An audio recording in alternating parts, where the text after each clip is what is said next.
નમસ્તે. મારું નામ નરેન્દ્ર પ્રજાપતિ. હું અહીંયા અમદાવાદમાં છું. જસ્મીનભાઈ, અમને જાણવા મળ્યું છે કે આપ પણ અહીંયા અમદાવાદમાં રહો છો અને ઘણા વખતથી સહયોગ કરો છો. આપનું હાર્દિક સ્વાગત છે. આજના જમાનામાં આપણે જાણ્યું છે કે હમણાં ઘણી મહામારી ચાલી રહી છે. ફેબ્રુઆરી 2020ના અંતથી જે મહામારી ચાલી છે, હજુ પણ એને કોરોના નામકનો જે રાક્ષસ કહીએ કે જે છે એ માનવોને ખૂબ સતાવી રહ્યો છે, જેના કારણે પૂરા વિશ્વમાં હાહાકાર મચી ગયો છે. ઘણા માણસોના મૃત્યુ થયા છે. આજે ઘણા લોકો માનસિક શારીરિક રીતે અસ્વસ્થ થઈ ગયા છે. અને આવા સંજોગોમાં માનવી પોતાની રીતે જ, કેમ કે આપ જાણે છે કે ઘણા વખત સુધી આપણે લોકડાઉન રહ્યું, લોકડાઉન 1, 2, 3 રહ્યું, બરાબર, અને હાલ આંશિક રીતે ચાલુ થયું છે, પણ તેમ છતાં માણસો ઘરની બહાર જતા પણ ડરે છે. સરકારના પણ એવા પ્રતિબંધિત છે અને આદેશો છે કે માણસે વિના કોઈ કામ ના હોય તો બહાર ના નીકળવું જોઈએ, નાના મોટાએ ઘરમાં રહેવું જોઈએ.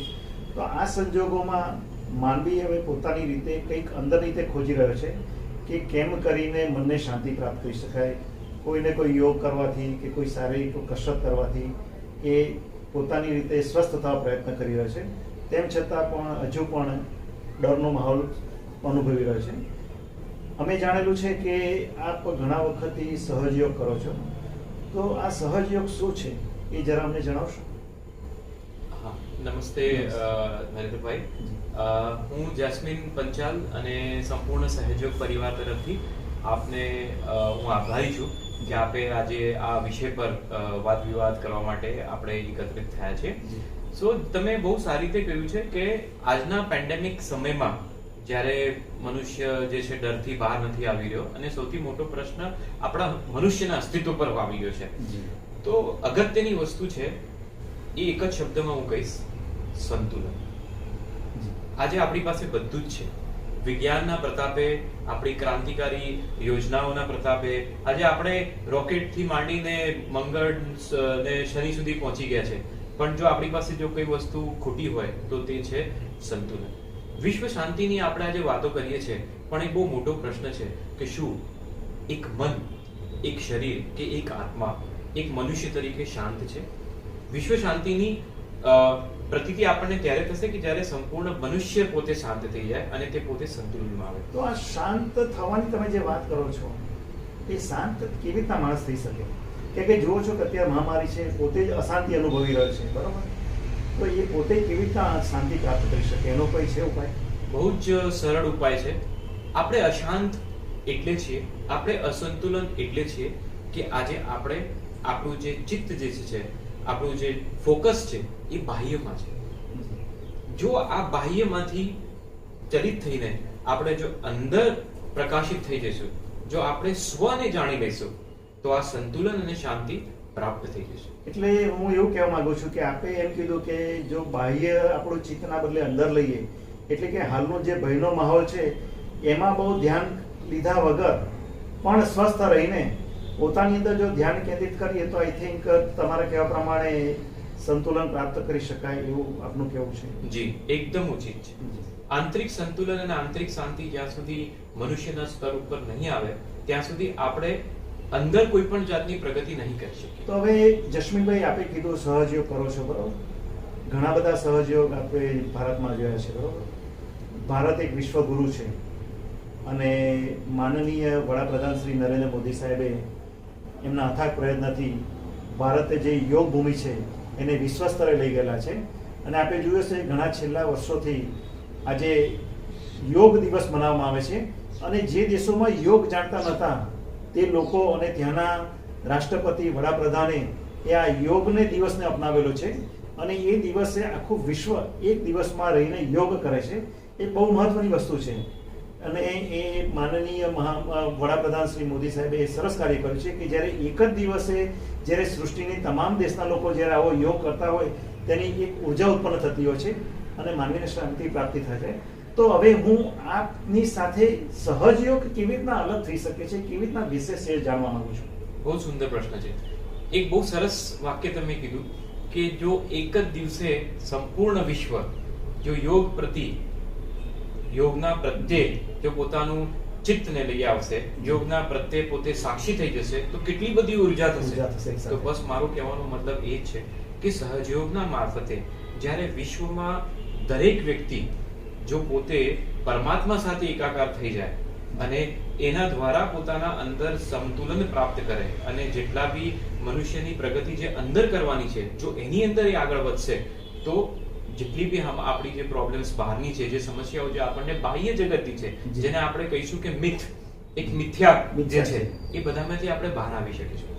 તો હવે જસ્મીનભાઈ આપે કીધું કે આ સહજ યોગ જે છે, જે ચિત્તને અંતર ધ્યાન કરવાથી શાંતિ પ્રાપ્ત થાય છે, તો અમારા મિત્રોને અને જે સત્યના સાધકો જે છે અને આમ જનતા જે છે એમાં દરેક વર્ગના લોકોનો સમાવેશ થશે જે આપનું આ વાર્તાલાપ સાંભળશે. તો હું અને એ લોકો પણ એ જાણવા માટે ઈચ્છીએ છીએ કે આ સહયોગની સ્થાપના કોણે ને ક્યારે કરી. જી હા, સો મને જણાવતા ખૂબ જ ખુશી થાય છે કે પરમ પૂજ્ય શ્રી માતાજી નિર્મલા દેવી દ્વારા પ્રેરિત આ સહયોગ એ આત્મ સાક્ષાત્કારની અને ઈશ્વર પ્રાપ્તિની એકદમ સરળ, વૈજ્ઞાનિક અને સુલભ પદ્ધતિ છે.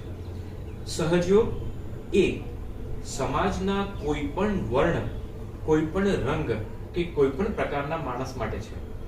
તમે કીધું કે સહયોગની સ્થાપન કેવી રીતના થયું, તો હું એની પહેલા શ્રી માતાજી માટે થોડું કહીશ. સો પરમ પૂજ્ય શ્રી માતાજી નિર્મલા દેવીનો જન્મ 21મી માર્ચ 1923 ના દિવસે છિંદવાડા મુકામે, જે આપણા મધ્યપ્રદેશમાં છે, તે થયો છે. તમે ઈશ્વરનું નિર્માણ કહો, ઈશ્વરની સંરચના કહો, છિંદવાડા જે છે એ પૂર્વ પશ્ચિમ અને ઉત્તર દક્ષિણ ભારતનું મધ્ય બિંદુ છે. સંપૂર્ણ વિશ્વને મધ્યમાં લાવવા માટે, સંતુલનમાં લાવવા માટે આદિશક્તિએ જન્મ એવી જગ્યાએ લીધો જ્યાંથી સંપૂર્ણ વિશ્વનું સંતુલન થઈ શકે છે. જન્મ બાદ શ્રી માતાજીનું એજ્યુકેશન, સ્ટડી વગેરે એમને મેડિકલ સાયન્સમાં કરી છે. ત્યારબાદ તેઓ પોતાના સંપૂર્ણ પરિવાર સહિત શ્રી મહાત્મા ગાંધીજીની અસહ્યકર આંદોલનમાં જોડાવ્યા હતા અને ભારતની આઝાદી માટે તેમણે નેતૃત્વ કર્યું હતું યુવા મોરચાનું.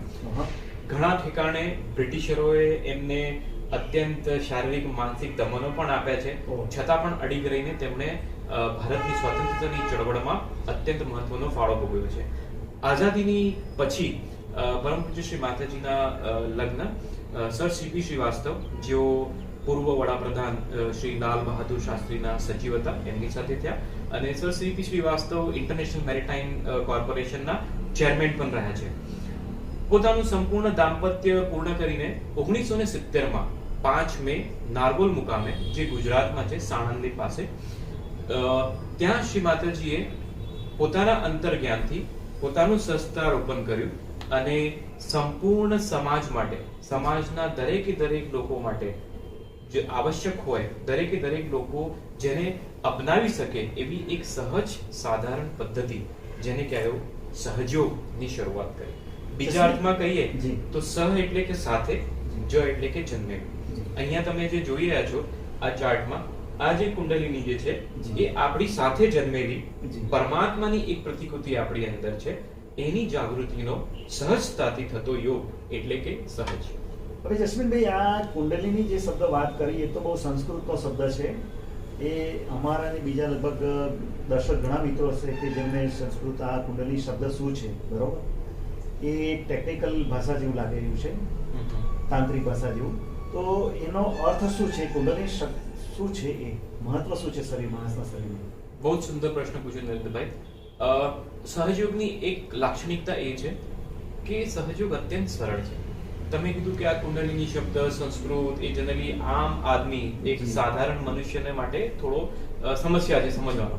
તો સહયોગમાં અમે બહુ જ સરળ રીતે બતાવી છે. આ એક જે આપણે અહીંયા જોઈએ છે એ આપણું એક સૂક્ષ્મ શરીર છે, બરાબર, જે રીતે આપણું ફિઝિકલ શરીર છે, આંતરિક શરીર આપણું આવું દેખાય છે, આ આંતરિક શરીર છે, જેને આપણે સૂક્ષ્મ શરીર કહીએ છીએ.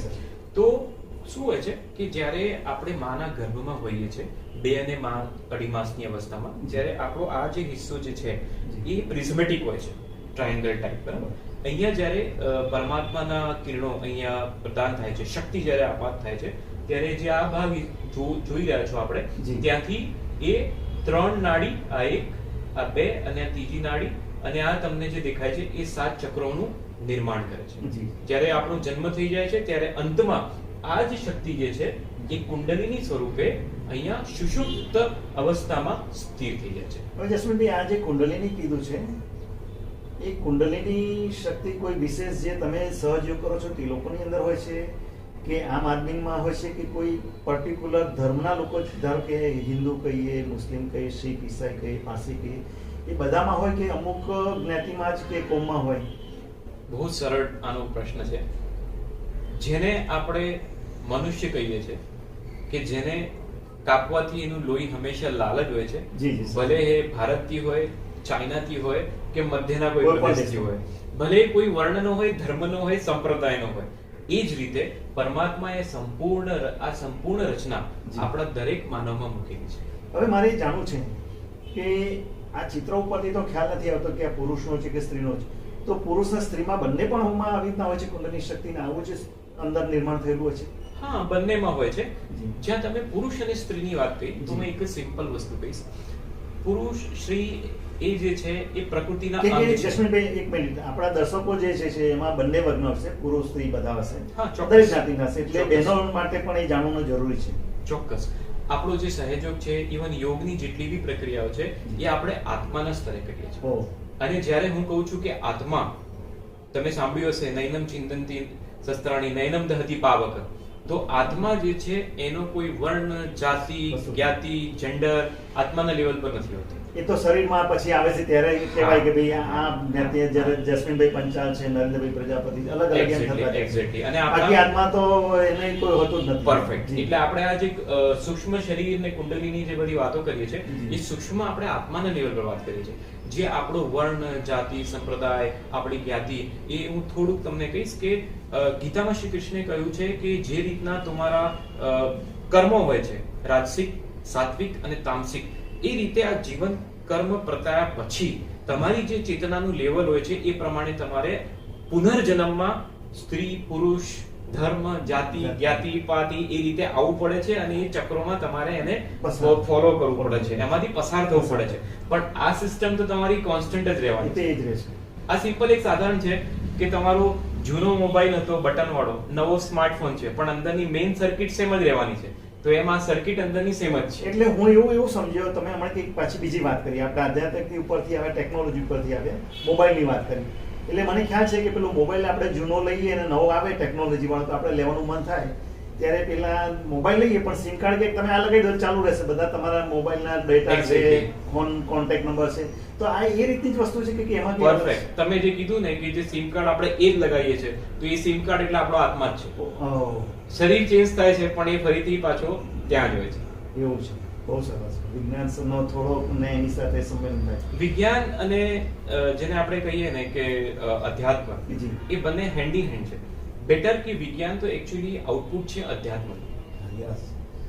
હવે જસ્મીનભાઈ, મારે જાણવું છે કે આ સહયોગની વાત કરી કે 5 મે 1970 ના રોજ શ્રી માતાજીએ જે સંજાણ, જ્યાંથી પારસી લોકો જ્યારે ભારતમાં પહેલી વખત આવ્યા હતા, એની બાજુમાં જે નારગોલ છે ત્યાં આગળ એમને ધ્યાન, સમાધિ, યોગ કર્યું અને આ યોગની સ્થાપના કરી. હવે મારે જાણવું છે કે એ 1970ની વાત કરી, આજે શું પરિસ્થિતિ છે તમારા આ સહયોગની અને ક્યાં સુધી ફેલાયેલો છે? ભારત પૂરતો સીમિત છે કે બીજે ક્યાંય એનો વિસ્તાર છે?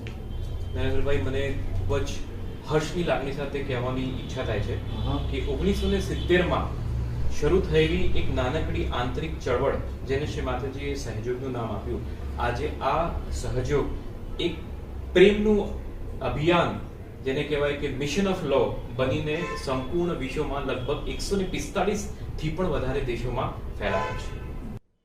જસ્મીનભાઈ, તો આપે જ્યારે અગાઉ ઉલ્લેખ કર્યો શ્રી માતાજી માટે કે જ્યારે બાલ્યાવસ્થામાં હતા, બરોબર, જ્યારે ભણતા હતા ત્યારે ગાંધીજીના ત્યાં આશ્રમે જતા હતા અને એ વખતે આઝાદ હિન્દ ભારત છોડોની માટેની જે અંગ્રેજોને ભારત છોડવા માટેની જે ચળવળ ચાલતી હતી, અને પાછું સાથે સાથે હમણાં કીધું કે શ્રી માતાજીએ સહયોગ માટે એક ચળવળ કરેલી છે અને એ ચળવળ વિશ્વના અનેક દેશોમાં એમણે સ્થાપના કરી છે.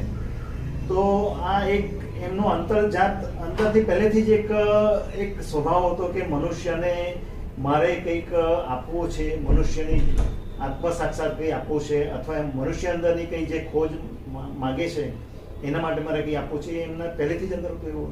જી હા. શ્રી માતાજીની જે બાયોગ્રાફી છે એમાં શ્રી માતાજીએ પણ પોતે વર્ણિત કર્યું છે. ઇવન જ્યારે શ્રી માતાજી મહાત્મા ગાંધી સાથે એમના આશ્રમમાં જતા હતા ત્યારે શ્રી મહાત્મા ગાંધીજીએ પણ શ્રી માતાજીને ઘણી વખત કીધું છે કે આ જે પણ વિચારો જે છે એ જ્યારે પણ ભારત સ્વતંત્ર થઈ જાય ત્યારે આ વિચારોને તમે અવશ્ય ઇમ્પ્લિમેન્ટ કરી શકો છો. અને આ અધ્યાત્મના વસ્તુ જે છે એટલે એમની આ જે આંતરિક ગુણ તમે કહો છો કે એક અવતરણ તરીકે એ જન્મથી જ એમના અંદર એ વસ્તુનો પ્રાદુર્ભાવ હતો. એમની ઘણી બધી એવી જીવનના એવા ઘટનાઓ છે કે જ્યાં એમના પરિવારજનોએ ઇવન એમની સાથે રહેલા લોકોએ એ વસ્તુને પ્રતીતિ આપી છે કે હા એવા ઘણા એવા ઇન્સિડન્સીસ છે કે જ્યાં એમનો એક જેને કહેવાય કે અંતરથી આ એક વસ્તુ હતી કે શી ઇઝ ઇન્કાર્નેશન. એટલે આ બધા તમારે જે કહેવા પરથી એનો અર્થ એવો થાય છે કે શ્રી માતાજીનું જે અવતરણ થયેલું છે જેમને તમે શ્રી માતાજી કહો છો એ અવતરણ એ મનુષ્યના કલ્યાણ માટે અને એના આત્મ સાક્ષાત્કાર માટે અને એના માટે અથાગ પ્રયત્ન માટે જ એમનું અવતરણ થયું હતું એવું કહી શકાય ખરું? ચોક્કસ. ઇવન આપણી જેટલી પણ ભવિષ્યવાણીઓ થઈ છે, નાડી ગ્રંથમાં જેટલી ભવિષ્યવાણીઓ થઈ છે એ બધી ભવિષ્યવાણીઓને જો તમે ખરેખર વાંચો અને સમજો તો એ ભવિષ્યવાણીઓ અને શ્રી માતાજીનું આ પૃથ્વી પર આવવાનું અવતરણ એ બધી જ વસ્તુ એકબીજાને તાદાત્મ્ય છે. હવે જસ્મીભાઈ, દર્શક મિત્રોને આપ એ જણાવો કે આપે કીધું કે વિશ્વમાં અનેક દેશોમાં સ્થાપેલો છે, બરોબર? આત્મ સાક્ષાત્કારની વાત કરી અને વચ્ચે તમે મને આ ચિત્રની વાત કરી હતી કે આ મનુષ્યનું છે એટલે સ્ત્રી પુરુષ બંને માટેનું આ એક છે. તો આ 3 નાડીઓ માટે બતાવીને ચક્રો માટેનું બતાવ્યું, એનું મહત્વનું શું છે શરીરમાં? આનું મહત્વ એ છે કે એક હું ઉદાહરણ આપીશ કે આપની પાસે એક ઇલેક્ટ્રિસિટીનો બલ્બ છે. જ્યાં સુધી આ બલ્બ પોતાના સ્ત્રોત સાથે એટલે ઇલેક્ટ્રિસિટી સાથે કનેક્ટ નથી થતો ત્યાં સુધી આનું કોઈ મહત્વ નથી. સેમ એ રીતે આપણું જે આ શરીર છે આ શરીરની અંદર આપણી ઉર્જાના અંદર એક સર્કિટ લાગેલી છે પણ જ્યાં સુધી આ સર્કિટ એ સ્ત્રોત સાથે કનેક્ટ નહીં થાય, પરમાત્મા સાથે સંપર્કમાં નહીં આવે ત્યાં સુધી આનો કોઈ અર્થ નથી. ત્યાં સુધી આ એક શરીર અને મનના લેવલ પર જ આ વસ્તુ રહેશે. પણ એને આત્મ સ્વરૂપ પર સ્થાપિત કરવા માટે મારે આત્મ સાક્ષાત્કાર પ્રાપ્ત કરવો પડશે. હવે જસ્મીભાઈ, આ જે નાડી જે છે એ નાડીનું નામ શું છે ને એ શું સૂચવે છે મનુષ્યની? જી હા, તો બેઝિકલી આપણી મુખ્ય 3 નાડીઓ છે. આ 3 નાડીઓમાં જે તમે આપણી ડાબી બાજુ જુઓ છો એ નાડીને આપણે ઈડા નાડી કહીએ છીએ, જે આપણે એને ડાબી નાડી કહીશું. જે જમણી બાજુ દેખાય છે આપને પીળા કલરની તે આપણી પિંગલા નાડી કહે છે, જેને આપણે જમણી નાડી કહીએ છીએ. અને જે મધ્યમાં જે છે એને આપણે સુષુમ્ના નાડી કહીએ છીએ. હવે આ તમે ડાબી બાજુ ભૂરા કલરની જે ઈડા નાડી કહો છો એ મનુષ્યના શરીરમાં એનું શું કાર્ય હોય છે? હા, તો આપણે જોયું હશે કે આપણી જે ઈડા નાડી અને પિંગલા નાડી આ બંનેની વાત કરીએ તો આપણી ઈડા નાડી જે છે એ આપણી ઈચ્છાઓને પ્રદર્શિત કરે છે, આપણા મનને પ્રદર્શિત કરે છે, આપણી ભાવનાઓને પ્રદર્શિત કરે છે. અને જે આપણી રાઈટ સાઈડ છે, આપણી જે પિંગલા નાડી જે છે એ આપણા કાર્યને પ્રદર્શિત કરે છે, આપણી યોજનાઓને પ્રદર્શિત કરે છે. તો બેઝિકલી આ બંને આપણા એક પાસા છે જેને આપણે કહીએ કે સિક્કાની 2 બાજુઓ છે. તો એક છે મન અને બીજું છે કાર્ય. તો એ રીતે આ બંને નાડીઓ એકબીજાને અનુરૂપ. જસ્મીનભાઈ, જેવી રીતના આપણે શાસ્ત્રોમાં જાણીએ છીએ કે કાળ છે, બરોબર? આપણે નાના હતા ત્યાંથી પણ ભણીએ છીએ કે ભાઈ ભૂતકાળ છે, વર્તમાન છે અને ભવિષ્યકાળ છે. એને આપણે આ શરીરને કોઈ એના અંદરના કોઈ અંગો અવયવ નાડીઓ કે ચક્રો સાથે કોઈ સંબંધ? ચોક્કસ. જે આપણી ઈડા નાડી છે એ આપણા ભૂતકાળને પ્રતીત કરે છે, જે આપણી પિંગલા નાડી જે છે એ આપણા ભવિષ્યકાળને પ્રતીત કરે છે, અને જે આપણી સુષુમ્ના નાડી જે છે એ આપણા વર્તમાનને પ્રતીત કરે છે. આના ઉપર હું થોડું વૈજ્ઞાનિક આગળ લઈ જઈશ કે આપણા દર્શકોમાં ઘણા એવા મિત્રો છે જે જ્ઞાન પીપાસુ હશે, ઇન્ટેલેક્ચ્યુઅલ્સ હશે, તો એમના માટે હું કહીશ કે બેઝિકલી જે આપણી લેફ્ટ સાઈડ જે છે એને વિજ્ઞાનમાં અમે લોકો લેફ્ટ સિમ્પેથેટિક નર્વસ સિસ્ટમ કહીએ છીએ, જે આપણા રાઈટ બ્રેનને ઓપરેટ કરે છે. અને જે રાઈટ સાઈડ છે એને આપણે રાઈટ સિમ્પેથેટિક નર્વસ સિસ્ટમ, જે આપણી લેફ્ટ બ્રેનને, લેફ્ટ હેમિસ્ફિયર ઓફ ધ બ્રેનને ઓપરેટ કરે છે. એકબીજા નાડી ઓપોઝિટ સાઈડમાં જી. અને જે વચ્ચે જે છે એ બેઝિકલી આપણી સેન્ટ્રલ નર્વસ સિસ્ટમ કે જેને આપણે કહીએ કે પેરાસિમ્પેથેટિક નર્વસ સિસ્ટમ એને ડિપેન્ડ કરે છે. થોડું વધુ એક હું સમજાઈશ જે આપણા મેડિકલ મિત્રો છે કે જ્યારે સપોઝ હું મારો હાથ હલાવું છું તો આ મારી વોલન્ટરી ઇફેક્ટ છે, પણ એના પછી હું જ્યારે મૂકી દઉં છું તો અંદર જે સેટલ કરવું છે એની માટે અંદર એક ચીજ કામ કરતી હોય છે. આજે હું દોડું છું તો મારા હૃદયના ધબકારા વધી જશે, તો એ બેઝિકલી મારી જે છે એ સિમ્પેથેટિક કામ કરે છે. પણ જ્યારે હું બેસી જઈશ તો મારી પેરાસિમ્પેથિક એની ફરીથી પાછી લઈને આવશે.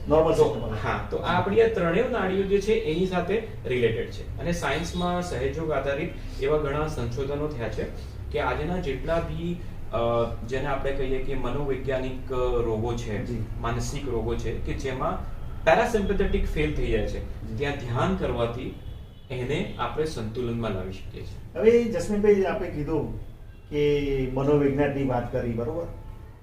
અહીંયા કેટલાક આપણા મેડિકલ સાયન્સ સાથેના સ્ટુડન્ટ હોઈ શકે, ડોક્ટર પણ હોઈ શકે, જી, દરેક વર્ગના લોકો હોઈ શકે. મારે એ જાણવું છે કે આ જે નાડી તંત્રની તમે વાત કરી, કોઈ માણસ ડિપ્રેશન થતો હોય, બરોબર, વારંવાર ભૂતકાળમાં જતો હોય, ઘણા માણસ એવું જ વિચારતા હોય છે કે માણસ નર્વસ જ થઈ જતો હોય છે, કોઈ કાર્યમાં અસફળ થાય તો એકદમ નર્વસ થઈ જાય છે, કાં તો એની પાસેથી કંઈ જતું રહે છે, નર્વસ થઈ જાય છે, ડિપ્રેશનમાં જતો રહે. તો એ સંજોગોમાં આપણું શરીરને કઈ નાડી શું સૂચવે છે? બહુ જ સરળ ઉપાય છે સહયોગમાં. તમે સ્પેસિફિકલી તમારો પ્રશ્નનો આન્સર આપો. તમે કીધું કે ડિપ્રેશન ભૂતકાળમાં જતો રહે છે, ભૂતકાળની વાતોથી એને કંઈક અંદર અસંતુલન થયું છે, તો આ જે નાડી દેખાય છે ઈડા નાડી, આ ઈડા નાડીને સંતુલન આપવાથી આ પ્રકારની વસ્તુઓ કંટ્રોલમાં થાય છે. થોડું વધારે આગળ કહીશ તો જે મેં પહેલા જ વાત કરી કે અંતમાં સંતુલન મહત્વનું છે. આજે જે સપોઝ જેની તમે વાત કરી, જે પણ વ્યક્તિ ધારો કે ડિપ્રેશન છે, તો એનો મતલબ કે એની ઈડા નાડી જે છે એ અત્યંત અસંતુલનમાં જતી રહી છે. તો જ્યારે પરમ પૂજ્ય શ્રી માતાજી નિર્મલા દેવીની કૃપાથી હું સહયોગમાં ધ્યાન કરું છું તો એ અસંતુલન મારું સેન્ટરમાં સ્થાપિત થઈ જાય છે. અને એનાથી શું થશે કે માણસનું એટીટ્યુડ, દ્રષ્ટિ નહીં, દ્રષ્ટિકોણ બદલાઈ જાય છે. સ્થિતિઓ એ જ છે, બાહ્યના પરિબળો એ જ છે, ઘર, સંસાર, ઓફિસ, સમાજ બધું એ જ રહેશે, પણ મહત્વની વસ્તુ થશે કે મારો દ્રષ્ટિકોણ ચેન્જ થશે. અને આ દ્રષ્ટિકોણ ચેન્જ થવાથી આપણું મેડિકલ સાયન્સ પણ કહે છે કે જેવું હું દ્રષ્ટિકોણ ચેન્જ કરું છું, મારા અંદર જેટલા બી કેમિકલ્સ છે, રિએક્શન્સ, એ બધા બેલેન્સમાં આવી જતા હોય છે. અને જ્યાં બેલેન્સ આવ્યું ત્યાં મને મન અને શરીરનું મારું સ્વાસ્થ્ય ઓટોમેટિક આવી. તો એવી રીતના તમે વાત કરી, જે રીતના માણસ ડિપ્રેશનમાં, ઘણા માણસો એવા પણ હોય છે કે માણસ થાકતો નથી કે આ કરવું તે કરવું, આખો દાડો કંઈક ના કંઈક વિચારમાં જ રત, જે રીતના એક બાજુ ડિપ્રેશનમાં હોય છે એ બાજુ આખો દાડો વિચારમાં જ કર્મમાં પડે રહેતો હોય છે. તો એનાથી કોઈ અસર થાય ખરી? હા, ચોક્કસ. અતિ કાર્ય કરવાથી કંઈ? એકદમ ચોક્કસ. એક સાધારણ વસ્તુ છે, અત્યંત ન જેવું એટલે કે અત્યંત શૂન્ય કે અતિ, આ બંને અવસ્થાઓ ભયાનક છે. તમે જે પહેલી આપણે વર્ણિત કરી કે ભૂતકાળ, તો એ અતિ છે. અને તમે બીજી વર્ણિત કરી કે અત્યંત કાર્યશીલ, તો એ પણ અતિ છે. અતિ જ્યાં પણ થાય છે એ હંમેશા નુકસાનકારક છે અને એ હંમેશા આપણા સિસ્ટમને અફેક્ટ કરતું હોય છે. હા, જે રીતના આપણે જાણીએ છીએ કે ખાવામાં પણ જો મીઠું જો વધારે નખાઈ ગયું તો બધું નખાવું, એ ઝેર થાય છે. એટલે કોઈ પણ વસ્તુમાં પણ જે છે અતિશય એ જે છે એ એનો નાશ કરે અથવા એને અસંતુલન કરી દે છે. એટલે સંતુલનમાં રહેવા માટે અતિ નહીં પણ સંતુલનમાં રહેવું જોઈએ. તો સંતુલનમાં રહેવા માટે શું કરવું જોઈએ? સહજ એમાં કઈ રીતે ફાયદો થાય છે? હવે બહુ જ સરસ સંરચના શ્રી માતાજી કરી છે કે સહયોગમાં જે પદ્ધતિથી અમને બતાવ્યું છે, જ્યારે આપણો આત્મ સાક્ષાત્કાર થાય છે. હવે આત્મ સાક્ષાત્કાર એટલે શું, એ હું જરા દર્શકોના જાણ માટે કહી દઉં કે જે તમને અહીંયા દેખાય છે કુંડલીની, આપણે આગળ પણ વાત કરી કે આપણા જન્મ પછી આ શક્તિ અહીંયા સુષુપ્ત થઈ જાય છે. હવે જ્યારે સહયોગમાં પરમ પૂજ્ય શ્રી માતાજીની કૃપાથી જે પદ્ધતિ અમને વિકસિત કરી છે, આ કુંડલીના સૂક્ષ્મ તંતુ જ્યારે આ ષટ ચક્રોનું ભેદન કરીને અહીંયા સહસ્ત્રાર પર આવે છે, એટલે કે આપણો આ જે હિસ્સો છે જેને આપણે મેડિકલ સાયન્સમાં લિમ્બિક એરિયા કહીએ છીએ, જ્યારે અહીંયા આવે છે ત્યારે એનું કનેક્શન્સ એ પરમાત્માની શક્તિ સાથે થાય છે. અને સંસ્કૃતમાં કનેક્શન્સને આપણે કહીએ છીએ યુજ. યુજ ધાતુ પરથી બન્યો છે યોગ. અને આ પ્રક્રિયા અત્યંત સહજમાં થાય છે, એટલે અમે એને કહીએ છીએ સહજ. હવે સંતુલન. હવે જ્યારે તમારું આત્મ સાક્ષાત્કાર થઈ ગયું પછી દૈનિક ધ્યાન કરવાથી, અને ધ્યાનમાં એવું છે કે ધ્યાન કરવું જરૂરી નથી, ધ્યાનમાં રહેવું મહત્વનું છે, ધ્યાનમાં હોવું મહત્વનું છે. એટલે સહજ યોગમાં શ્રી માતાજી એ જ કહે છે કે ધ્યાન કરવાની જરૂર નથી. જ્યારે તમારું કનેક્શન લાગ્યું, એક બલ્બને જ્યારે ઇલેક્ટ્રિસિટીનું કનેક્શન આપી દીધું અને સ્વિચ ચાલુ છે તો ઓટોમેટિક પ્રજ્વલિત થવાનો છે. તો જ્યારે આપણા બધાનું કનેક્શન્સ પરમાત્માની શક્તિ સાથે થઈ જશે તો આપણે એ ધ્યાનમાં ફક્ત ચિત્તને એકાગ્ર કરવાનું છે, આપણે એના પ્રત્યે ચિત્ત લઈ જવાનું છે. તો એ ધ્યાન ઓટોમેટિક થશે અને જ્યારે આપણું ધ્યાન થાય છે તો શરૂઆતમાં આપણી અંદર આ જેટલા બી અસંતુલન છે એ ધીરે ધીરે ધીરે આપણી અંદર સંતુલન પ્રાપ્ત થાય છે અને અંતમાં આપણે મન, શરીર અને આત્મા આ ત્રણેય ઇન્ટિગ્રેશન થવાથી આપણને આંતરિક સંતુલન.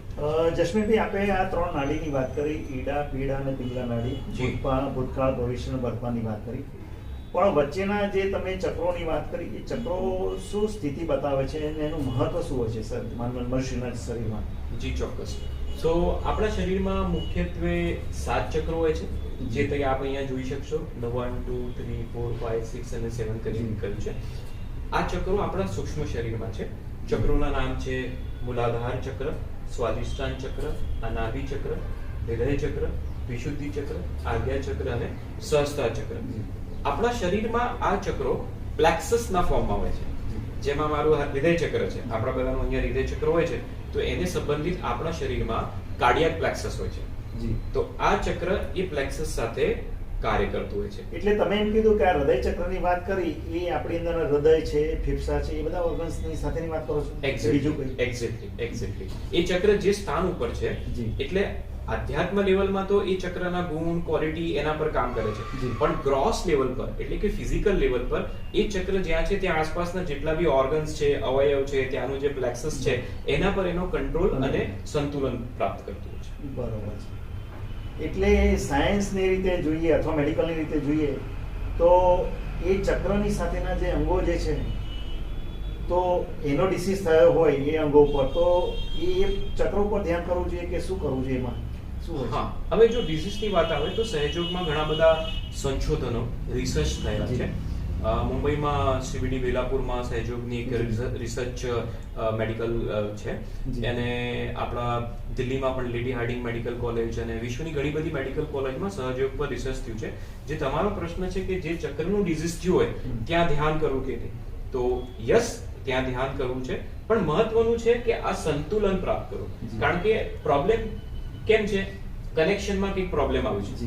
કનેક્શનમાં પ્રોબ્લેમ છે એટલે ક્યાંક બીજી જગ્યાએ એનો આપણને આઉટપુટ મળ્યું છે. તો જ્યારે આપણે ધ્યાન કરીશું તો ઓટોમેટિક જ્યારે આ બધી વસ્તુ બેલેન્સમાં આવી જશે ત્યારે અંતઃથી એ ચક્ર જ્યારે બેલેન્સમાં આવશે ઓટોમેટિક એનો એના પ્લેક્સસ પર પણ એની ઇફેક્ટ થાય છે અને જે બી મેડિસિન છે આ તે વગેરે ધીરે ધીરે ઓછી થઈને. તો દર્શક મિત્રો અને હું પણ ખાસ વિશે જાણવા માંગુ છું કે આમ કહો છો કે સંતુલન થશે ત્યારે બધું ઓટોમેટિક વ્યવસ્થિત થશે, માનસિક શારીરિક સંતુલન થશે અને ધ્યાન કરવાથી. તો આ સંતુલન કેવી રીતના પ્રાપ્ત કરાય અને ધ્યાન કેવી રીતના પ્રાપ્ત કરી શકાય, એની કોઈ પદ્ધતિ છે ખરી? જી હા, તો એનો સૌથી પહેલો સ્ટેપ સહયોગમાં જે છે એ છે આત્મ સાક્ષાત્કાર. જે આપણે પહેલા વાત કરી કે આત્મ સાક્ષાત્કાર એટલે આપણી અંદર સુષુપ્ત અવસ્થામાં રહેલી કુંડળીને ષટ ચક્રોના ભેદન કરી શસ્ત્રાર આવવું અને એનો સંપર્ક પરમાત્માની શક્તિ સાથે થવો, એ આત્મ સાક્ષાત્કાર. તો શ્રી માતા આ જે આત્મ સાક્ષાત્કાર છે એ કેવી રીતે કરવું એ શ્રી માતાજીની વાણીથી જ આપણે સમજીશું. અને જેટલા બી અમારા દર્શક મિત્રો છે એ જે પ્રમાણે શ્રી માતાજી આપને સૂચિત કરે, બતાવે, અમુક જગ્યા પર હાથ મૂકવાનું, અમુક પ્રાર્થના કરવાની, તો એ આપ કરી શકો છો. અને એ કર્યા પછી આપણે અનુભવ કરીશું કે કેવી રીતના ધ્યાન થાય છે. હવે જસ્મીનભાઈ, આ તમે આત્મ સાક્ષાત્કારની વાત કરી અને ધ્યાનની વાત કરી, એ બધા જ આમ લોકો કરી શકે? અમારા દર્શક મિત્રો પણ કરી શકશે? હા, ચોક્કસ. કે એમાં માટે કોઈ કન્ડિશન હોય છે કે ભાઈ આમ જ હોય કે આવી વ્યક્તિ જ હોય તો જ કરી શકે? એક બહુ જ નરેન્દ્રભાઈ એવું છે કે આપણા સમાજ, સંસાર, આપણા અધર્મોમાં, આપણા જેટલા બી ગ્રંથો, આ બધામાં એવી બધી વસ્તુને વર્ણિત કરી રહી છે કે એક આમ માણસ, એક આમ જનતા, એની માટે ઈશ્વર એક દુર્લભ વસ્તુ બની ગઈ છે. મંદિર સિવાય બીજે ક્યાંય નથી. યોગ એટલે બહુ દુર્લભ થઈ ગયું છે. અને આપણે એમ જ માનીએ છીએ કે જે મંદિર છે ત્યાં ભગવાન મળે છે, કે મસ્જિદ ત્યાં પૂજા મળે છે, પણ ગુરુદ્વારા, મંદિર, મસ્જિદ, ગિરજાદ્વાર બધું જ અહીંયા છે. ઓહો, એટલે મારું એવું જાણવું છે દર્શક મિત્રોને કે તમારું એમ કેવું છે કે આ સહજયોગ કરવાથી ધ્યાન અને સંતુલન પ્રાપ્ત કરીએ તો આ આપણે જે નો ડાઉટ બધા આધ્યાત્મિક રીતે છે એટલે દરેક ઈશ્વરનું માન સન્માન હોવું જોઈએ અને કરવું જોઈએ, કેમ કે આપણી સંસ્કૃતિ આપણી કહે છે, વર્ષોથી આપણા બાપ દાદા ને બધા કહેતા છે, એટલે એને છોડવાની વાત નથી. પણ જે દોડાદોડી જે છે માણસની કે આજે આ જગ્યા જવું, આ જગ્યા જવું, તો એ બધું દોડાદોડી ના કરતા તમારું એમ કેવું છે કે આપણે આંતરિક ધ્યાન કરવું અને સંતુલન કરવું, તો એ બધું જ દર્શન અહીંયા અંદર થાય એવું કેવું છે ઈશ્વરી શક્તિનું. એક્ઝેક્ટલી. અને આગળના પ્રશ્નના આન્સરમાં હું થોડું વધારે કહીશ કે તમે કીધું કે બધા કરી શકે, તો મારો જવાબ છે હા, યસ. શ્રી માતાજી નિર્મલા દેવીએ સહેજોગ જે શરૂ કર્યો છે એ ધર્મ, જાતિ, જ્ઞાતિ, સંપ્રદાય, વિશ્વના કોઈ પણ ખૂણાના કોઈ પણ વ્યક્તિ માટે એ વસ્તુ થઈ શકે છે. આની માટે તમને ખબર હોય તો જેમ છત્રપતિ શિવાજી મહારાજે જ્યારે એમના ગુરુ શ્રી રામદાસને કહ્યું કે આત્મ સાક્ષાત્કાર માટે શું જોઈએ અને કેટલો સમય જોઈએ, તો એમણે કીધું કે લેનારાની ઈચ્છા અને આપનારાની ઈચ્છા અને સમય, તો એમણે કીધું તત્ક્ષણ. તો આ પણ સહેજોગ એવો છે. આજે કલયુગના સમયમાં પરમ પૂજ્ય શ્રી માતાજી નિર્મલા દેવીએ આ સહેજોગને આમ જનતા માટે અત્યંત સરળ રીતે પરોસ્યો છે કે દરેકે દરેક આ વસ્તુનો બેનિફિટ, એટલે જ આપણે કહીએ કે ફાયદો ઉઠાવી શકે છે. ધર્મ ગમે તે હોય, તમારી જાતિ ગમે તે હોય, તમારો વર્ણ સંપ્રદાય ગમે તે હોય, પણ સહજયોગમાં આત્મ સાક્ષાત્કાર માટે આત્માની જરૂર છે અને આત્માનો કોઈ ધર્મ નથી હોતો. હું અને તમે આજે અધ્યાત્મની વાત કરીએ છીએ, ના ધર્મની વાત કરીએ છીએ, એટલે ત્યાં સહજયોગ બીજા યોગથી અલગ થાય છે. એટલે આપણે દર્શક મિત્રોને કહી દઈએ કે તમે કોઈ પણ ધર્મ ના હોય, કોઈ પણ જાતિના વર્ણ ના હોય, પણ એ કોઈ પણ ભેદભાવ આપણે આપણા વાર્તાલાપમાં છે નહીં. સહયોગમાં પણ એનું કોઈ બાધા બંધન છે નહીં. જી હા, દરેક લોકો પોતાની ઈચ્છાથી કરી શકે છે. આજે મને પ્રાપ્ત થઈ શકે છે. આજે મને તમને જણાવતા બહુ જ હર્ષની લાગણી થાય છે કે સહજયોગમાં અમારા ત્યાં હિન્દુઓ પણ સેન્ટરમાં આવે છે, અમારા મુસ્લિમ ભાઈ બી આવે છે, જ્યુસ બી આવે છે, ક્રિશ્ચિયન્સ બી સેન્ટરમાં આવે છે. અને સૌથી ઇમ્પોર્ટન્ટ વસ્તુ છે કે આ સહજયોગ મહત્વની વસ્તુ છે, નિઃશુલ્ક છે. આજે ઈશ્વર આપણને ઓક્સિજન આપે છે, સૂર્ય આપણને પ્રકાશ આપે છે, આ ધરતી આપણને સોંધી ખુશ્બુ આપે છે, આપણને ઘણા બધા ખાધા, જીવન આપણું આખું જીવન નિર્વાહ પંચ તત્વો પર થાય છે. શું એ આપણી પાસેથી કોઈ ચાર્જ કરે છે? શું આપણે કહીને ચાર્જ આપી શકીશું? તો એ જ રીતે આ શક્તિ આપણી જ છે. દર્શક મિત્રોને કહેવા માંગીશ કે આ તમારી જ શક્તિ છે, બસ તમારી ઈચ્છા શ્રદ્ધા છે અને આપવાવાળી બેઠી છે અને તમે બેઠા છો, તો નિઃશુલ્ક આપને આ વસ્તુ પ્રાપ્ત થશે. હવે જશવીનભાઈ, આ બધો જ વાર્તાલાપ કર્યા પછી મને અત્યારે એકદમ બહુ ઈચ્છા થઈ ગઈ, લાલાયત થઈ ગયો છું કે તમે કીધું આત્મ સાક્ષાત્કાર ને સંતુલન પ્રાપ્ત કરવાનું, એવું કદાચ આપણા દર્શક મિત્રોમાંથી ઘણા લોકોને પણ એવી ઈચ્છા થઈ શકી હશે વાર્તાલાપ કરતા. તો શું અત્યારે શક્ય છે એવું? ચોક્કસ. તો એ આપ અમને કરાવી શકશો? હા, ચોક્કસ. હું તો બેઠો છું, સામે આપણા દર્શક મિત્રો પણ છે. બરોબર. બધા દર્શક મિત્રોને હું શું કરવું પડશે? એમાં કોઈ સ્પેશિયલ કોઈ કપડા પહેરવા પડશે, કોઈ અલગ લેંગો જપો પહેરવો પડશે કે કઈ કોઈ પણ જાતની તૈયારી કરવી પડશે કે કેવી રીતના કરવું પડશે, એ પહેલા બતાવી દો. આમાં ફક્ત એક જ તૈયારી જોઈશે કે જેટલા બી દર્શક મિત્રો આ સત્યને પ્રાપ્ત કરવા માંગે છે, જી, એમની શુદ્ધ ઈચ્છા. સત્યની પ્રાપ્તિ માટે આજ સુધી આપણે ઘણા મંદિરો ભટક્યા છે, ઘણા ગુરુ, અગુરુ, કુગુરુ, ઘણા ઠેકાણે આપણે ગયા છીએ, પણ એ સત્યની આપણને પ્રાપ્તિ નથી થઈ. પણ જો આજે આપને સત્યની પ્રાપ્તિ કરવી હોય તો મારી એક જ નમ્ર વિનંતી છે કે હૃદયથી, જેમ આપણે એકદમ ભૂખ્યા હોય અને મા પાસે માંગીએ ને કે માં ખાવાનું આપ, એ જે આપણી જેને કહેવાય ને કે જિજ્ઞાસા છે, એ જિજ્ઞાસાથી લોકોએ માંગવાનું છે. પરમ પૂજ્ય શ્રી માતાજી દ્વારા એક અમારી આત્મ સાક્ષાત્કારનું એમનું જે પ્રવચન છે, બહુ જ નાનું પ્રવચન છે, તો એ હમણાં ચાલશે. અને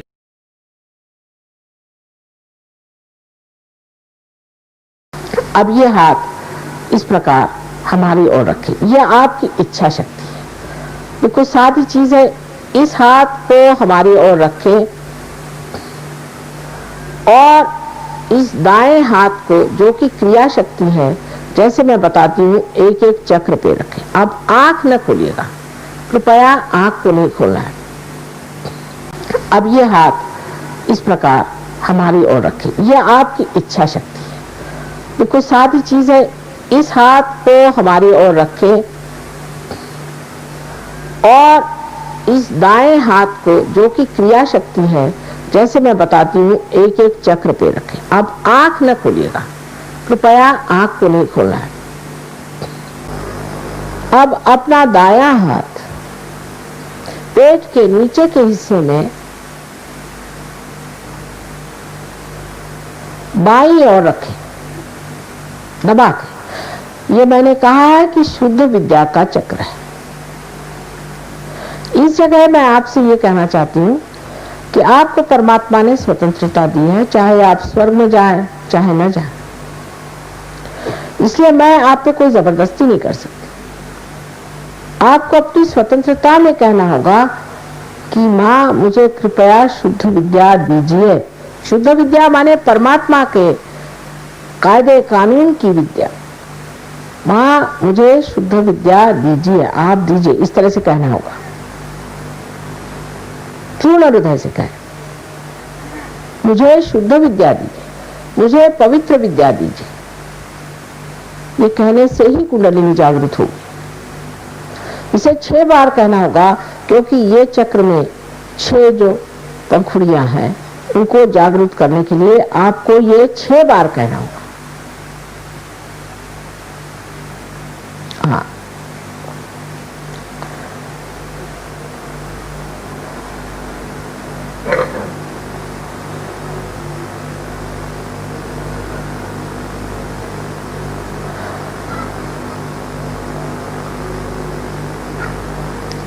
अब कुंडलिनी का जागरण भी हो गया तो भी उनके चक्रों को पूरे खोले बगैर वो ऊपर चढ़ नहीं सकती हैं। इसलिए ये जो दायां हाथ है इसे उठा करके पेट के ऊपरी हिस्से में बाईं ओर फिर से रखा जाए, जहां गुरु का तत्व है, और दबाया जाए। इस जगह क्योंकि ये गुरु का तत्व है, आपको पूर्ण विश्वास के साथ कहना होगा कि माँ मैं स्वयं का गुरु हूं। ये मानना पड़ेगी बात। ये आप 10 मर्तबा कहिए, माँ मैं स्वयं का गुरु हूं। ये 10 मर्तबा कहिए।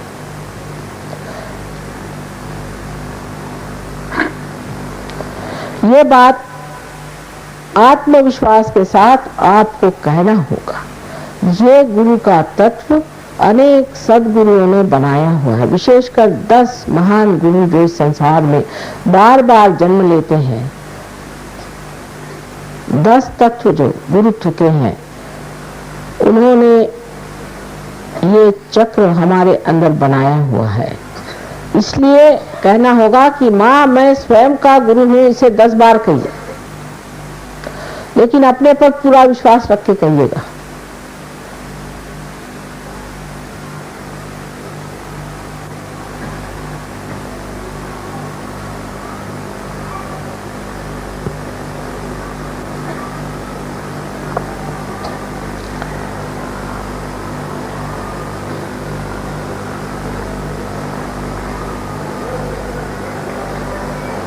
अब दाएं हाथ को फिर से उठा करके आप अपने हृदय पर रखें।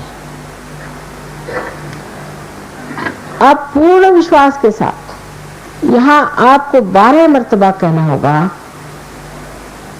माँ मैं शुद्ध आत्मा हूं, माँ मैं शुद्ध आत्मा हूं। इस प्रकार आपको 12 मर्तबा कहना होगा, क्योंकि हृदय चक्र में 12 पंखुड़ियां हैं।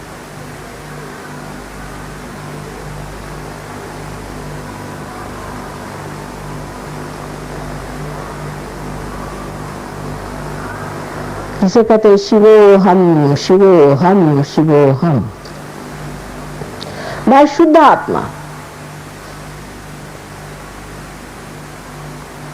पूर्ण आत्मविश्वास के साथ ये बात कहनी चाहिए। एक बात और है कि परमात्मा जो है ये दया के सागर, करुणा के सागर, प्रेम के सागर हैं ही, लेकिन सबसे अधिक और महत्वपूर्ण क्षमा के सागर है। इसलिए हम ऐसी कोई सी भी नहीं गलती कर सकते जो वो क्षमा नहीं कर सकते। अगर ऐसा कहना कि हम दोषी हैं, हमने ये पाप किया है, तो इसका मतलब है कि आपने उनकी क्षमा की शक्ति का वर्णन नहीं किया। इसलिए आप अपने को पहले क्षमा करें। अब ये जो आपका दायां हाथ है, राइट हैंड है, इसे ठीक से उठा करके जैसे मैंने दिखाया था, कंधा और गर्दन के बीच में जो कोण होता है वहां जोर से दबा कर पकड़े और इस जगह आपको कहना होगा पूर्ण आत्मविश्वास के साथ 16 मर्तबा, क्योंकि आप जानते हैं श्री कृष्ण की 16 कलाएं। कहना चाहिए कि माँ मैं दोषी नहीं हूँ, माँ मैंने कोई दोष नहीं, मैं पतित नहीं हूँ, मैं पापी नहीं हूँ, मैं दोषी नहीं हूँ। इस प्रकार 16 मर्तबा पूरे विश्वास के साथ आप कहिए। हाँ,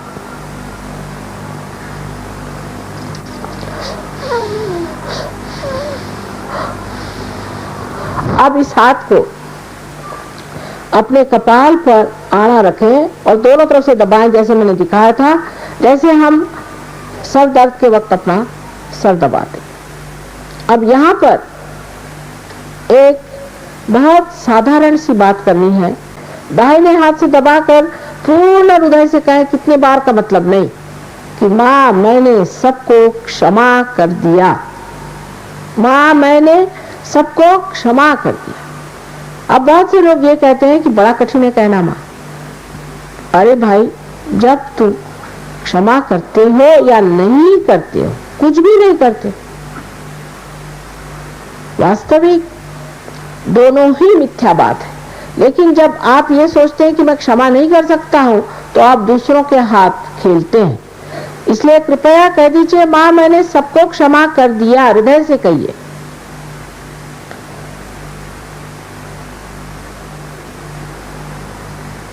अब अपने समाधान के लिए आप इस हाथ को पीछे की ओर, सर के पीछे की ओर रख के जरा पीछे ऐसा हाथ पे बोझा दे करके अपना सर पीछे की ओर ले जाएं, थोड़ा बोझा दे करके सर पीछे की ओर ले जाएं और इस वक्त एक बात कहे, पर किसी तरह का दोष या पाप अपने सर पे न लेते हुए सिर्फ एक बार कहे कि हे परमात्मा, हमने तुम्हारी शान में अगर कोई गलती कर दी हो तो उसकी क्षमा कर दीजिए, आपके समाधान के लिए। लेकिन कोई दोष और ये और हमने वो किया, ये जोड़ने की इस वक्त जरूरत नहीं है। पूरे हृदय से कहें कि हे परमात्मा, मेरी हाथ से कोई गलती हो गई हो, मैंने आपकी शान में कोई ऐसी गलत बात कर दी हो जो ठीक नहीं है, उसे आप कृपया क्षमा कर दीजिए।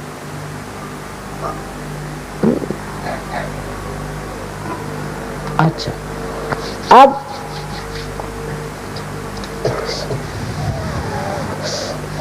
अब अपने हाथ को पूरी तरह से तनाव के साथ खोलें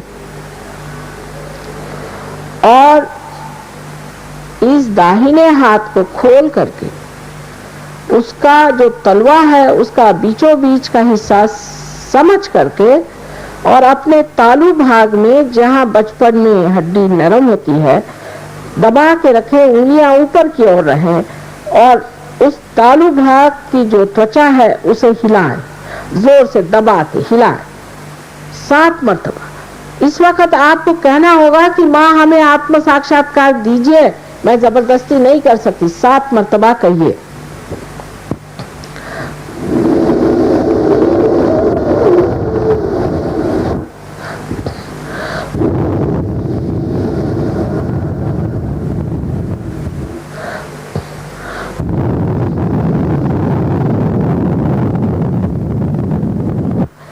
माँ हमें आप आत्म साक्षात्कार दीजिए, कृपया आत्म साक्षात्कार दीजिए।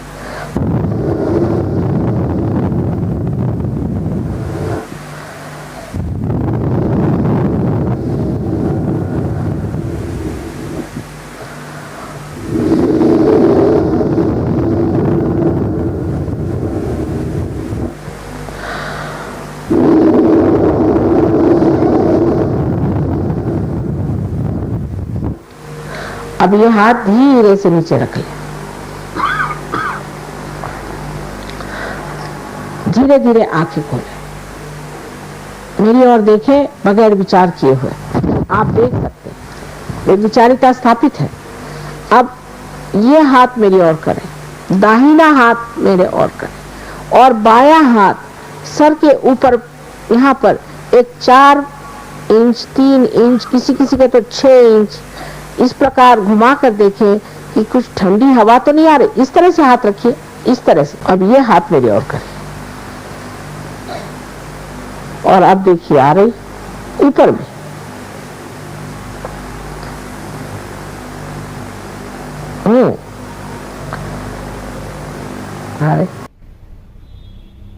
જશમીનભાઈ, અદ્ભુત લાગ્યું હો. ખરેખર બંને હાથોમાં ખરેખર ઠંડક જેવું લાગ્યું. અને અહીંયા તમે આ કીધું, અહીંયા પણ આમ થોડું ઠંડુ ઠંડુ લાગ્યું. અને ત્રીજી વસ્તુ, હજુ બીજી વસ્તુ કહું કે જ્યારે આપણે આ કર્યા પછીની જે પ્રક્રિયા કરી અને જે 1 મિનિટ શાંતિથી બેસવાનું કીધું, ત્યારે ખરેખર તમે જે અગાઉના શબ્દો કહેતા હતા કે ધ્યાન કરવું, ધ્યાનમાં રહેવું અને સંતુલન પ્રાપ્ત કરવું, તો જે અંદર જે એકદમ સ્થિતિ હતી, એક શાંતિની જે અનુભવતી હોય, આજે આ બહાર માહોલ જે છે દોડ ભાગનો, અને એમાંથી આપણે 1 મિનિટ પણ જે શાંતિ પ્રાપ્ત કરી, એનો જે આહલાદક અનુભવ થયો, એ બહુ ખરેખર સુંદર અનુભવ થયો.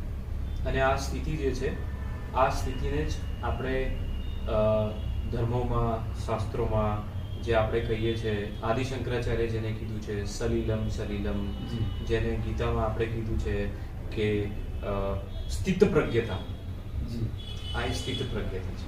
દર્શક મિત્રો, મેં પણ એક સુંદર અનુભવ કર્યો છે, આપ લોકોમાંથી ઘણા લોકોએ અનુભવ કર્યો છે. હવે આપણે જસ્મીનભાઈ જોડે વાત કરીએ કે આ તો એક આપણે અનુભૂતિ પ્રાપ્ત કરી, પણ સહજયોગને આપણે કેવી રીતના દૈનિક જીવનમાં ઉપયોગ કરી શકાય, કેવી રીતના ધ્યાન કરાય, દિવસમાં કેટલી વખત કરી શકાય, અને બીજી વસ્તુ પૂછવું છે કે આમાં એવું ખરું કે નહીં ધોઈને બેસવું જોઈએ કે આમ જ કપડાં પહેરીને બેસવું જોઈએ અને કયા ટાઈમે બેસવું જોઈએ? તો આપણે જસ્મીનભાઈ જોડેથી જરા સાંભળીએ કે આપણે કેવી રીતના કરી શકીએ. જી, સો નરેન્દ્રભાઈ, આપણા દર્શક મિત્રો માટે હું કહું કે આ આત્મ સાક્ષાત્કાર આજે આપણને મળ્યો, એ આત્મ સાક્ષાત્કાર પછી આના પશ્ચાત ઘરે દૈનિક સવાર સાંજ આપણે મેડિટેશન કરવાનું હોય છે, ધ્યાન કરવાનું હોય છે. અને સંપૂર્ણ ભારતમાં દરેક રાજ્યોમાં અમારા સહયોગના કેન્દ્રો છે.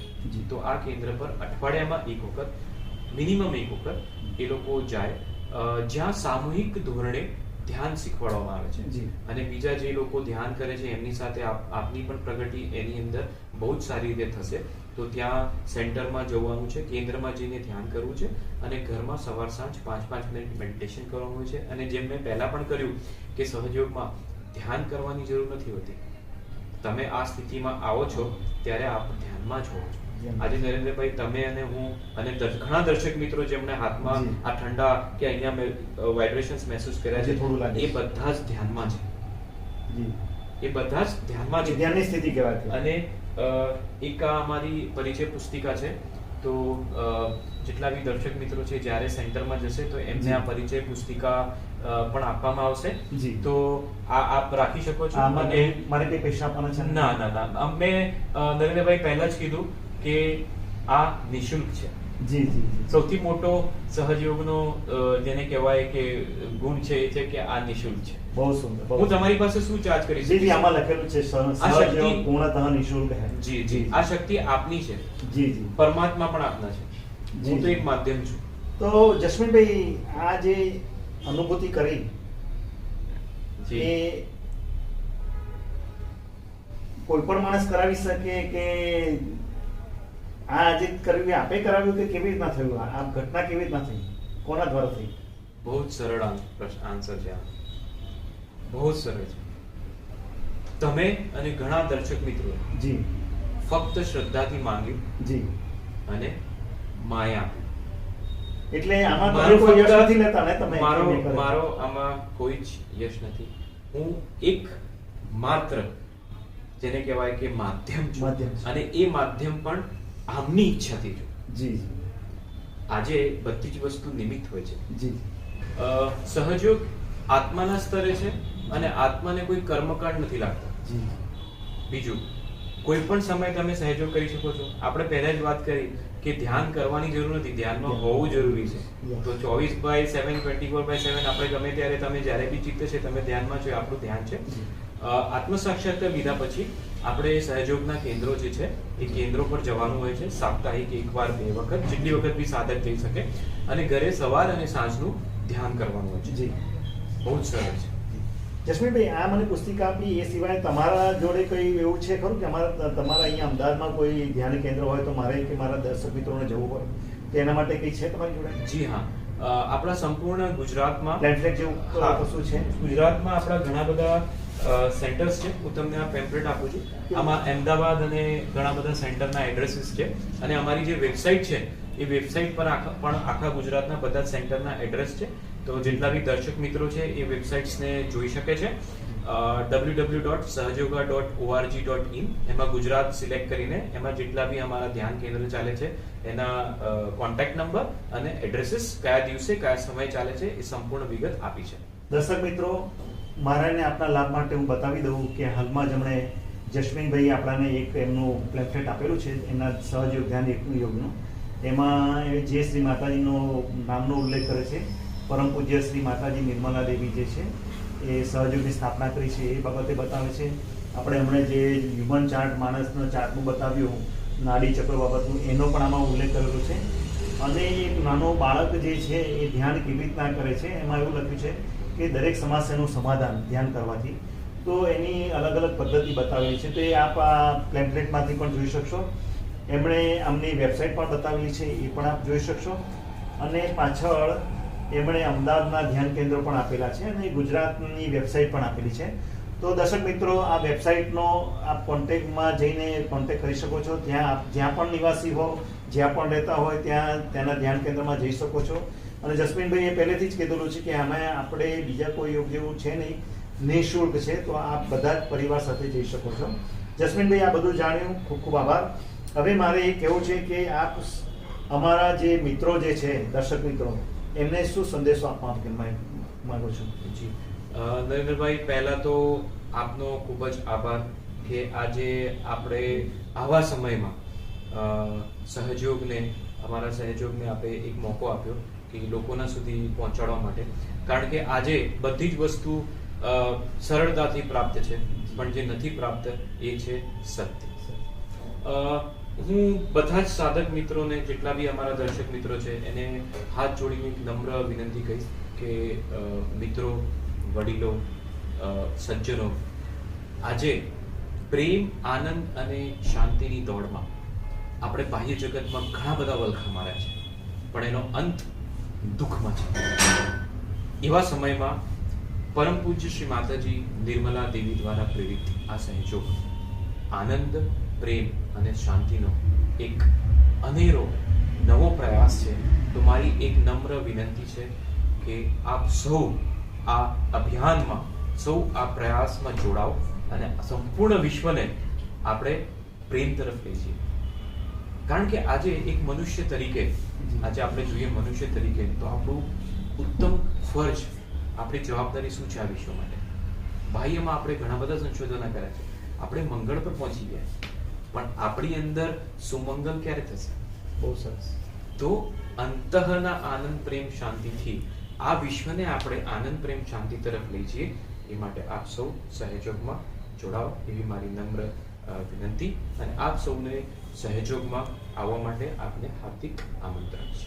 મિત્રો, જય શ્રી માતા. મિત્રો, જસ્મીનભાઈ જોડે આપણે સહયોગ બાબતે ઘણી બધી માહિતી મેળવેલી છે, આપણે અનુભવ પણ કરેલો છે, અને હવે એવું લાગે છે કે આપણે આવા સંજોગોમાં અને આપણે પોતે માનસિક, શારીરિક, આધ્યાત્મિક રીતે સ્વસ્થ રહી શકીએ, સંતુલનમાં રહી શકીએ, અને એ પણ કોઈ પણ જાતના નિઃશુલ્ક, કોઈ પણ ખર્ચ વગર આપણે કરી શકીએ. તો મિત્રો, આપણે એમણે જે આપણને વેબસાઇટ આપેલી છે તેમાં એમના ધ્યાન કેન્દ્રો છે, ત્યાં જઈએ અને આપણે એમાં જોડાઈએ. અને આપણું સ્વાગત કરેલું છે, એટલે એમાં કોઈ સવાલ જ છે નહીં, બધા આપણે જઈએ અને એનો આનંદ લઈએ. અને જસ્મીનભાઈ, અમે આપનો ખૂબ આભાર માનીએ છીએ કે આપને સહયોગનું વિસ્તૃત માહિતી આપી, પરમ પૂજ્ય શ્રી માતાજી માટે પણ માહિતી આપી, જે માટે અમને આપનો અને માતાજીનો ધન્યવાદ કરીએ છીએ, અને આપણા સહયોગનો પણ ધન્યવાદ કરીએ છીએ. અમારા દર્શક મિત્રોને જરૂર લાભ થશે એવી હું આશા રાખું છું. આ સાથે આપનો વાર્તાલાપ સમાપ્ત.